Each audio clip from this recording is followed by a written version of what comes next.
মুসলিম ভাইদের বলবো, আপনাদের করজোড়ে অনুরোধ করব, আপনারা ধৈর্য ধরুন, সবর করুন। যদি আমরা ধৈর্য ধরতে পারি, সবর করতে পারি, এই পৃথিবীতে আমরা দেখেছি কত রতি মহারথী,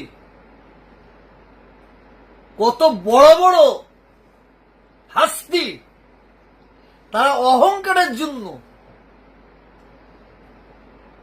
তাদের অহংকারী তাদের ধ্বংসের পথে ঠেলে দিয়েছে। আমার আল্লাহ মহান, কসম খোদার খেয়ে বলছে আমার আল্লাহ মহান।